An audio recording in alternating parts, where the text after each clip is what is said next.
తాకట్టులో ఉన్న బంగారాన్ని విడిపించి ఆ రోజు ఆన్లైన్ ధరకే కొంటుంది కొమ్మూరి గోల్డ్.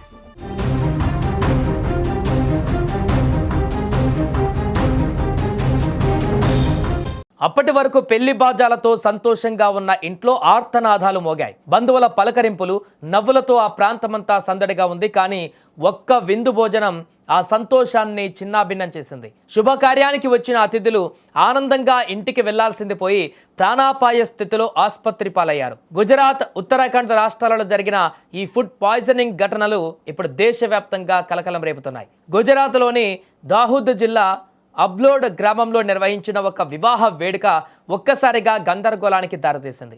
వేడుక ముగిసిన కొన్ని గంటలకే భోజనం చేసిన అతిథులలో వికారం, వాంతులు, కడుపు నొప్పి, కళ్ళు తిరగడం వంటి లక్షణాలు కనిపించాయి. సుమారు 400 మందికి పైగా అస్వస్థతకు గురి కావడంతో స్థానికంగా భయాందోళనలు నెలకొన్నాయి. వెంటనే రంగంలోకి దిగిన ఆరోగ్య శాఖ అధికారులు పరిస్థితిని సమీక్షిస్తున్నారు. బాధితులను వివిధ ఆసుపత్రులకు తరలించి చికిత్స అందిస్తున్నారు.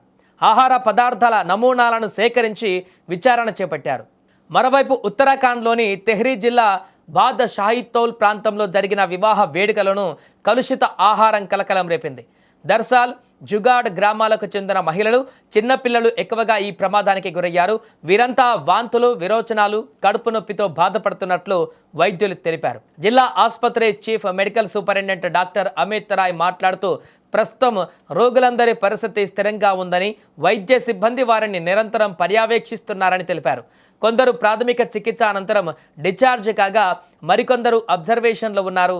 ఇక ఫుడ్ సేఫ్టీ డిపార్ట్మెంట్ ఈ ఘటనలపైన లోతైన విచారణ ప్రారంభించింది. వివాహ వేడుకలలో ఉపయోగించిన గోధుమ పిండి, పప్పులు, శనగపిండి, నూడిల్స్ వంటి పదార్థాల నమూనాలను సేకరించి ల్యాబొరేటరీ పరీక్షలకు పంపారు.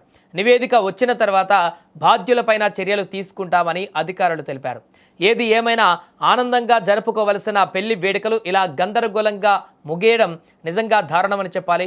వంట చేసేవారు, ఆర్డర్ ఇచ్చే ఇంటి యజమానులు కేవలం రుచి మీద మాత్రమే కాదు, శుభ్రత మరియు నాణ్యత మీద కూడా దృష్టి పెట్టాలి. మీ ఒక్క చిన్న నిర్లక్ష్యం వందలాది ప్రాణాలను ప్రమాదంలోకి నెట్టేస్తుంది. అలాగే మీరు ఏదైనా వేడుకకు వెళ్ళినప్పుడు ఆహారం వాసనలో కానీ రుచిలో కానీ తేడా అనిపిస్తే వెంటనే తినడం ఆపేయండి. లేదంటే మీరు కూడా ఇలాంటి ఘటన ఎదుర్కొంటారంటూ కొందరు హెచ్చరిస్తున్నారు.